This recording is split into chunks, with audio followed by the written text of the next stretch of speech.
ሰላም ጤና ይስጥልኝ ክቡራትና ክቡራን የጠበቃ ዩሱፍ የዩቲዩብ ቻናል ተከታታዮች እንዴት ናችሁ? የይዞታ ማረጋገጫ ካርታ ላላችሁ በሙሉ የቦታ ይገባኛል ክርክር ላላችሁ በሙሉ አዲስ ውሳኔ በሰባት ዳኞች ተሰጥቷል። አዲስ ህግ ወጥቷል።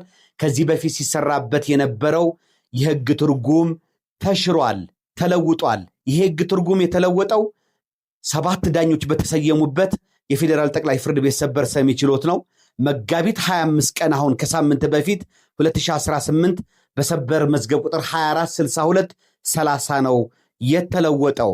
እንግዲህ የከተማ መሬት አስተዳደር ጽሕፈት ቤቶች፣ ማዘጋጃ ቤቶች ጉቦ በመቀበል በሙስና በተለያዩ ምክንያቶች በእንዝላልነት ለቀደም ብለው ለአንድ ሰው ካርታ ይሰሩና በአንድ ቦታ ላይ ከዛ በኋላ ደግሞ ለሁለተኛ ሰው ወይም ለሶስተኛ ሰው ተመሳሳይ ሁለት ካርታዎችን ሶስት ካርታዎችን ለተለያዩ ሰዎች ሲሰጡ ይስተዋላል።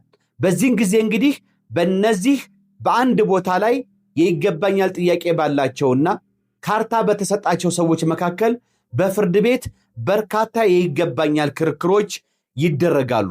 ፍርድ ቤቶችም እንግዲህ እነዚህ በአንድ ቦታ ላይ የይገባኛል ጥያቄ እያቀረቡ ባሉ ሰዎችና እንደዚሁም ደግሞ በዛ ቦታ ላይ ካርታ ባላቸው ሰዎች መካከል የሚደረገው የይገባኛል ጥያቄ ለየትኛው ነው መወሰን ያለበት በሚለው ላይ እንግዲህ ክርክር ሲደረግ ቆይቷል። ይሄም ሲስተናገድ የነበረበት አግባብ እንግዲህ ምንድነው? ቀደም ብሎ ካርታ ለአንድ ሰው በባዶ ቦታ ላይ ቢሰጠውና ሁለተኛ ካርታ የተሰጠው ሰው ደግሞ የተሰጠውን ካርታ መሰረት አድርጎ በዚህ ቦታ ላይ ግንባታ ቢያከናውንበት ቀደም ብሎ ቦታ የተሰጠው ሰው ካርታ የተሰጠው ሰው ካርታ ስለተሰጠው ብቻ የኔ ነው ማለት አይችልም።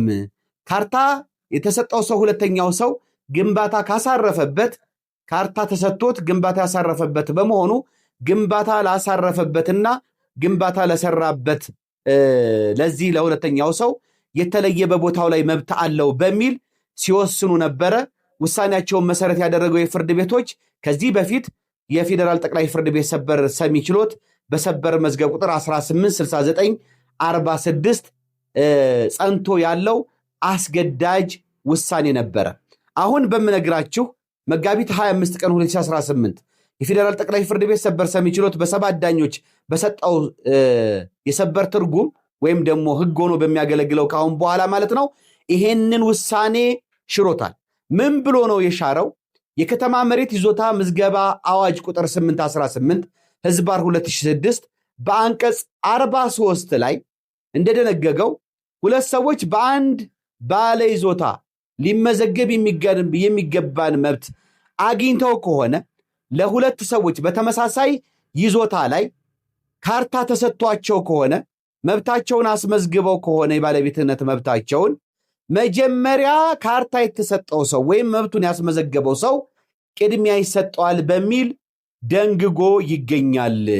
ይህ የከተማ መሬት ይዞታ ምዝገባ አዋጅ ቁጥር 818 ህዝባር 2006 በአንቀጽ 43።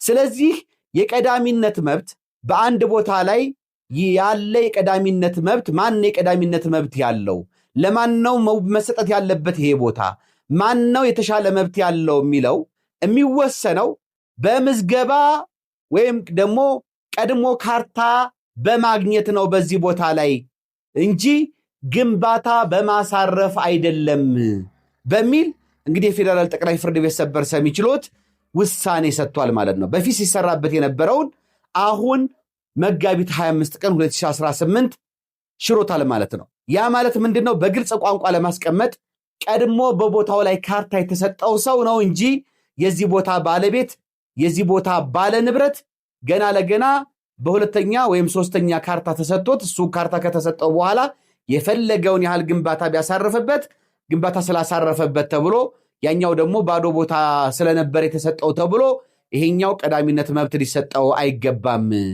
የከተማ መሬት ይዞታና ምዝገባ አዋጅ ቁጥር 818 ህዝባር 2006 አንቀጽ 43 በግልጽ ነው ያስቀመጠው። ህግ አውጪው ይሄንን አዋጅ ፓርላማው ይሄንን አዋጅ ሲያወጣ እንዲህ አይነት ነገር እንደሚከሰት ስላወቀ ነው ይሄን ድንጋጌ ይሄን አንቀጽ ያስቀመጠው።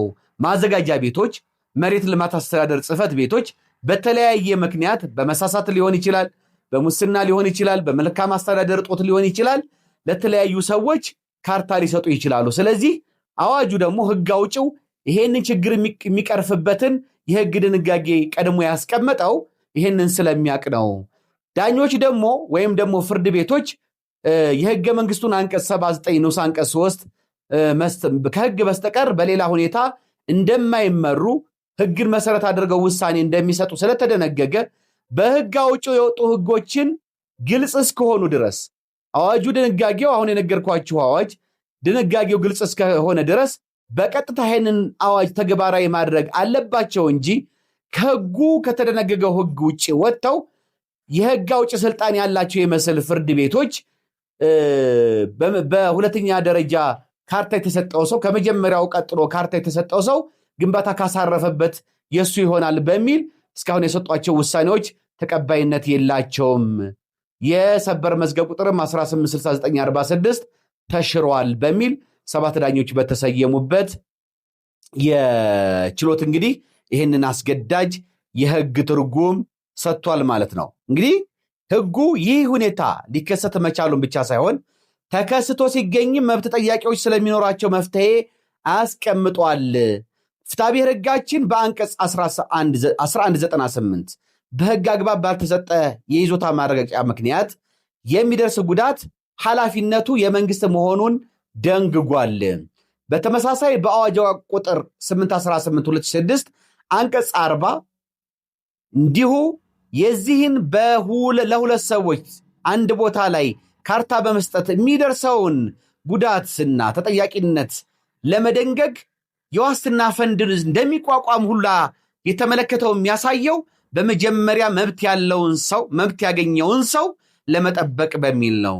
ስለዚህ በመሬት ላይ መብት የሚገኝበት አግባብ በህግ የሚበየን እንጂ በአዋጁ የሚስተናገድ እንጂ ቀድሞ በመገንባት ወይም ህጋዊ ባልሆነ መንገድ ተደራቢ የይዞታ ማረጋገጫ በማውጣት ስላልሆነ ህግ አውጪው አቋሙን ግልጽ ባደረገበት ሁኔታ ከዚህ የሚቃረን ውሳኔ ፍርድ ቤቶች መወሰን አይችሉም። ሲጠቃለልም ህግ አውጪው ቅድሚያ መብት በምዝገባ ቅደም ተከተል የሚወሰን ቀድሞ ካርታ በማውጣት የሚወሰን ሆኖ ባለበት እስካሁን ፍርድ ቤቶች በኋላ ካርታ ቢቀበልም ግንባታ በማከናወን ነው የሚበየነው። ማን ነው ግንባታ ያሳረፈበት በሚል ነው ቦታውን የማን ነው የሚለውን የምንወስነው በሚል የወሰዱት አቋምና ሲሰጡት የነበረው ውሳኔ አግባብነት የለውም በሚል የፌዴራል ጠቅላይ ፍርድ ቤት ሰበር ሰሚ ችሎት ከዚህ በፊት የነበረውን የሰበር መዝገብ ቁጥር 186946 ሽሮታል። የሰበር መዝገብ ቁጥር 246230 ከአሁን በኋላ የሚሰራበት አስገዳጅ የህግ ትርጉም ሆኖ ይቀጥላል። በመሆኑም እንግዲህ በፍርድ ቤት በይዞታ ካርታ ለእናንተ ተሰጥቷችሁ ተደርቦ ለሌላ ሰው ተሰጥቶባችሁ ክርክር ያላችሁ ሰዎች በሙሉ ይሄ ውሳኔ ይጠቅማችኋል። እንደዚሁም በሌላ ሰው ይዞታ ላይ ተደርቦ ካርታ ተሰጥቷችሁ የይገባኛል ክርክር እያቀረባችሁ ያላችሁ ሰዎች በዚህ አግባብ የምታቀርቡት ክርክር ተቀባይነት የሌለው መሆኑን እንድታውቁት ነው። ይሄ ጠቃሚ የሆነ የህግ ምክር እንደሚጠቅማችሁ አልጠራጠርም። አብሬያችሁ የነበርኩት የእናንተው ጠበቃና የህግ አማካሪ ዩሱፍ አከበረ ነበርኩኝ። መልካም ጊዜ እንደሆነላችሁ እመኛለሁ። ባባይ